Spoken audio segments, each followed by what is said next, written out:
Hey everybody, it's Rose. Welcome back to my kitchen. It's been a little while since we got together, but I thought you might want to see me in what I'm doing tonight for dinner. We are having a chili and cornbread bake.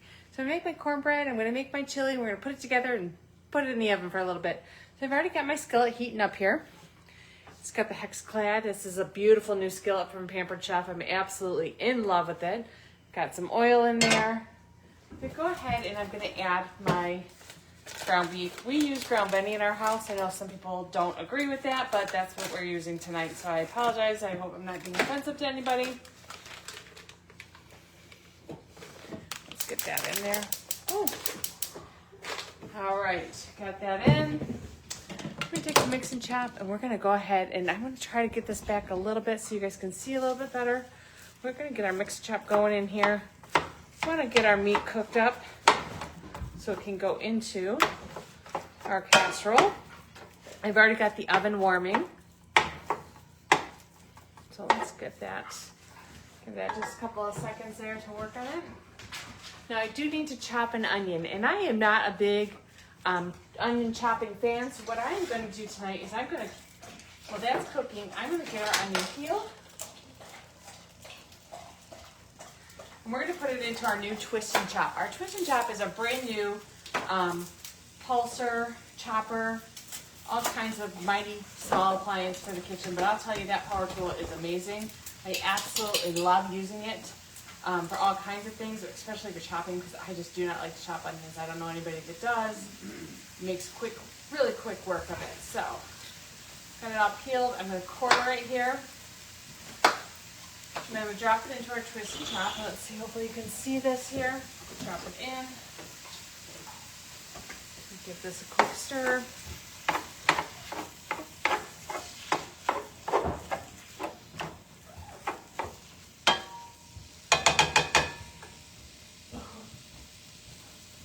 Love our little mix and chop here.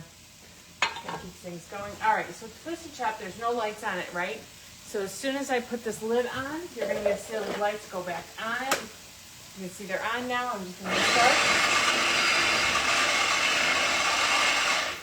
The blade inside here goes up and down and in a circle. So that quickly we have chopped onions. So that's awesome, right? Because now that was such quick work of that. So we're going to go ahead and add these to the pan here with our burger, our venison, whichever you want to call it. We're just going to call it burger for tonight, guys. It's just ground meat.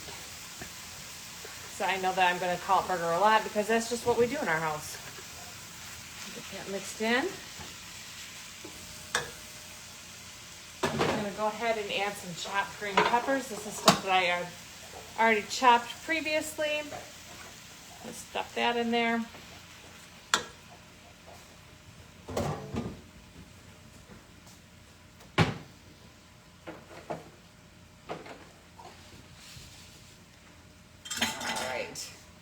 About using venison is it's a very lean meat, so we won't have to drain the meat later. So that's why I know I can put my onions and my peppers in right away.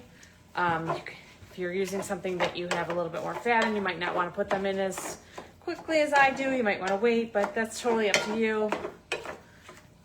Let's get this chopped up here. Gotta keep going. All right, we'll keep this. And while that is still cooking up a little bit, I'm going to go ahead and I'm going to open my beans.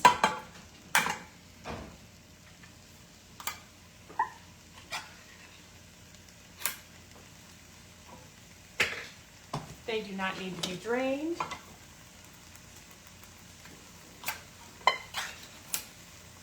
Those will be open for us. And then I'm going to open my tomato sauce. And I'm going to use our smooth edge can opener. Just going to go ahead and set that on there. Give it a good turn. It's about 10 times around. You'll feel it kind of click.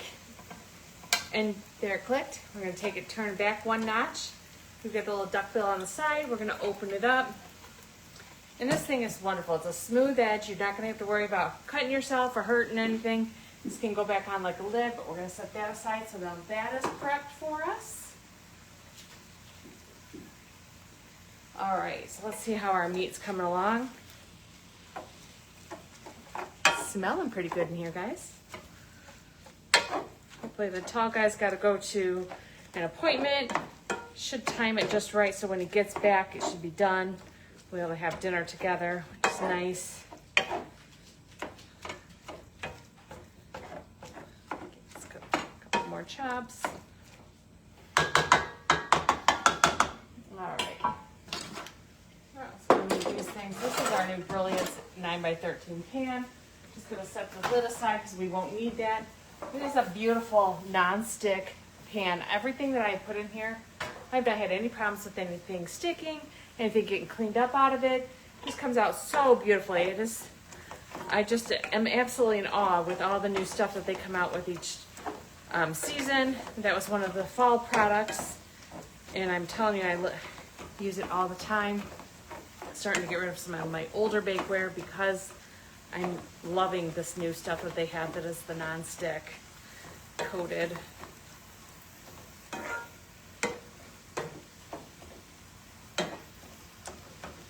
It's getting almost done. This is looking pretty good here.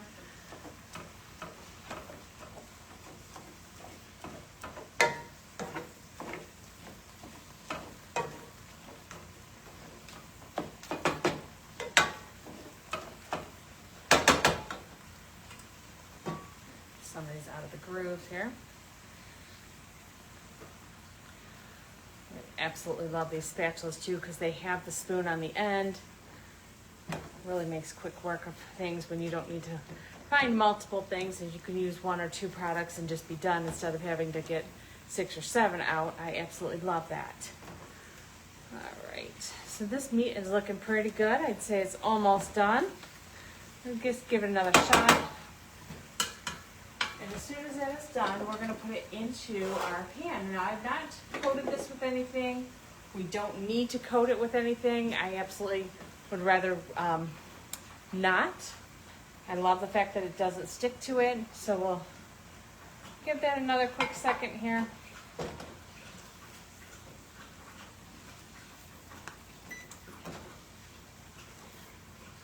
All right, so this is definitely heated all the way through. Nice.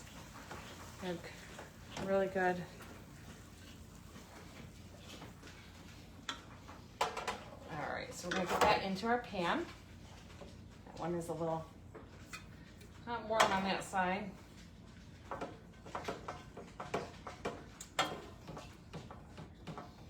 we go. All right, so let's set the pan aside. Got everything out of there. All right, so now our mixture is into our pan here. And the next thing that we're going to do is we're going to start adding. So we had our beans that we opened up. We're going to get those in first. Again with the spoons. We have different sizes here. I'm going to grab a smaller size. Try to get everything out of my can. We don't want to have anything go to waste here.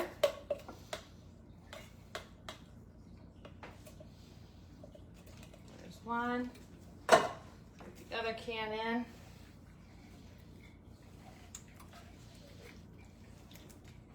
You could use a little bit less beans. You could put something else in if you don't like beans.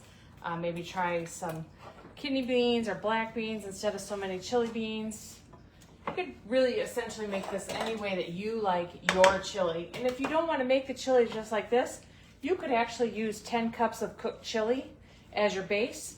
Put it under the cornbread, but a couple different variations for you. So we've got our beans in. We're going to add our tomato sauce.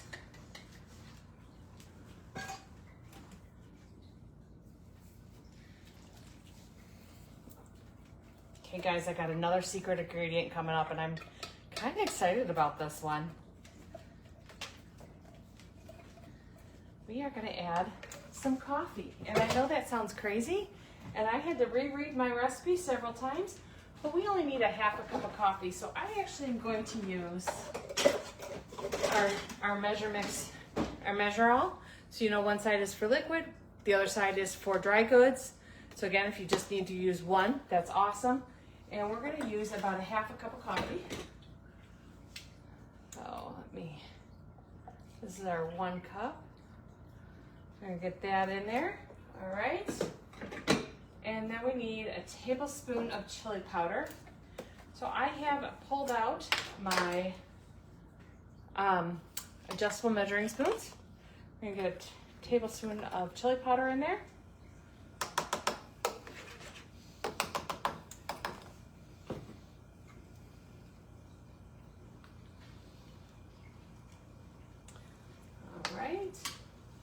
We're gonna get a teaspoon of cocoa powder. I know, this is getting very interesting, isn't it? I had to actually go out and buy some. I was apparently out from the last time I made some chocolate cookies. So I said a teaspoon. So let me get my smaller one. It's already set for me at a teaspoon. Get that in there. And a half a teaspoon of salt. So make this a little bit smaller. I'm going to get to the half teaspoon. Now, I never pour salt over anything that I'm baking in case it overflows. You don't want to get too much, because if you get too much salt, what are you going to do? The only thing you can do is add more ingredients of other things, right? I'm sure there's some great hack, and I will learn that. But for today, we're just going to make sure that we only do our salt over something else and not over our actual food that we are preparing. So this is looking pretty good. I'm very excited about it. I've got it all stirred up together here. Now, I am going to set this aside for just a moment, and I'm going to start preparing our cornbread batter. So our cornbread that we are going to use today is the sweet cornbread mix from Pampered Chef. It is on sale right now with our pantry items being 20% off. Oh, what did I do with my scissors? I apologize, guys. Let me grab them. I thought I left them out. They're probably here buried and I just can't see them. But let me get my cornbread open. Oh, yep, there they are under the recipe. Now I can see them. I found another pair, but that's okay. So we're going to prepare this as directed. Use 2 eggs. My girls just laid these this morning. We've been a little slow lately on the egg production between the molt and then the cold weather, so I was excited to get some fresh eggs this morning. Of course, I did some grocery shopping. Meyer gave me a coupon for a free dozen eggs, and I kind of had to giggle because, you know, we've got, 36 chickens out there. But hey, I'll take your free eggs. I'll find something to do with them, right? So we're going to get that. 1/4 cup of butter, which I think is in here waiting to be melted. And while that melts, I'm going to do some buttermilk. Well, I didn't have buttermilk, guys. So what I did was I took a tablespoon of vinegar and a cup of milk, and I put it in our measure, mix, and pour, and I stirred it up and I let it sit. This makes buttermilk for you, which is a great hack if you don't want a whole lot of buttermilk. You don't use a lot of buttermilk, but there you go. Now I've got buttermilk. And I'm telling you, I love this measure, mix, and pour. It is great if you're making your own ingredients, your own salad dressing. You could take a little bit of vinegar and add it to leftover jars of jam. Shake it up. Now you've got a new vinaigrette for you. Put it in here. You can store it right in this. This is just an amazing little product. I absolutely love that.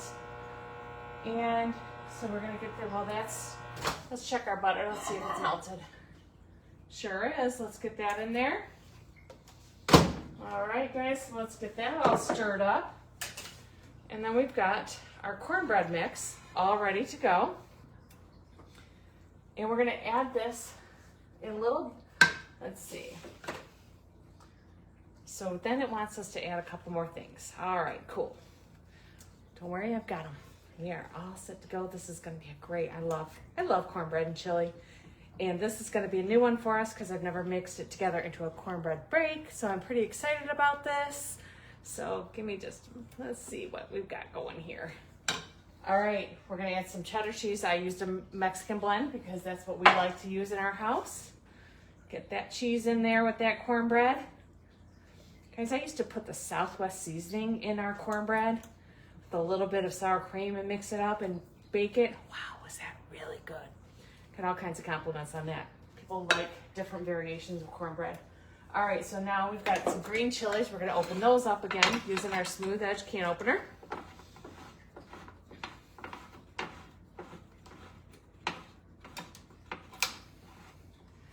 Heard it snap, so we're gonna take our duck bill, open this right up, And we're gonna get those green chilies in there. It does call for 2. I'm only using 1 because we are just not huge fans of them.